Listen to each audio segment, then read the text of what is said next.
saw Omar Cummings out there. Can you talk about how long he's been here and what you guys are hoping to maybe see in him? Well, you're always getting presented options, guys that want to come in on trial. We really, at this stage, we're trying to avoid having a bunch of trialists in and out. We've done that in the first couple years, but that can become a distraction sometimes. But at the same time, if there's a guy that we think is worthy of a trial and a guy that's perhaps someone that can bring something to the table, then we'll do it. So with Omar, he's an experienced player, obviously, and it made sense for us to bring him in. So he's been in for about 4 or 5 days. Do you see him are you maybe going to play him in the games? Yeah, he'll play in the game. He'll play last 30 against Houston and the first 60 against San Jose. So we'll basically play one group 60. The group that started the game, basically, against Kansas City, will play the first 60. And then we'll play the group that played the second half against Kansas City, the last 30.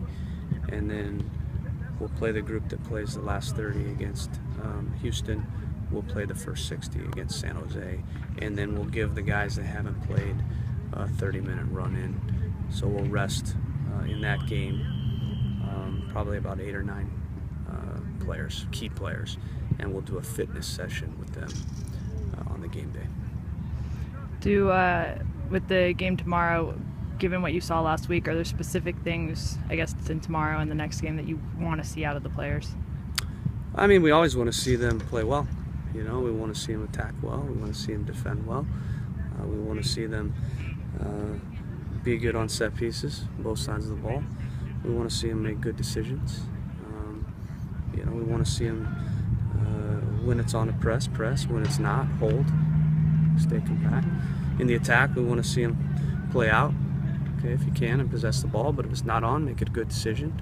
We're okay playing off more of a direct type ball, where we're bypassing pressure and playing off second balls. So we're okay in that. But again, it's about making good decisions.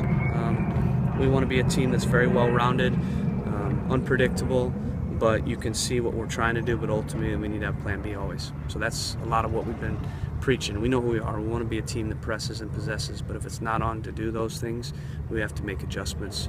And I think at the end of the year you saw that we were a team that was capable of doing that, and yet we were still a team that you could see a real clear identity. But it's about making good decisions, reading the opponent, and playing what's on, playing to our strengths, and playing to the strengths of the teammates, and playing in a way that fits that game and the opponent we're playing.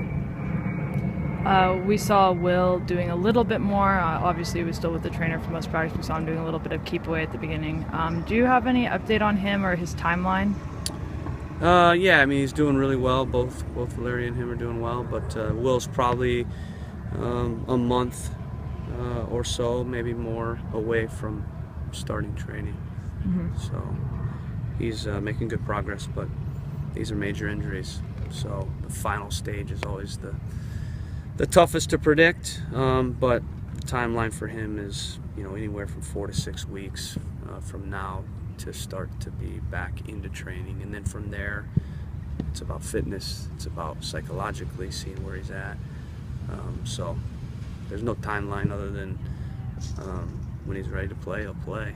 Mm-hmm. Ultimately. So we're not holding him back, but there's a return to play protocol for these injuries that the medical staff has us follow.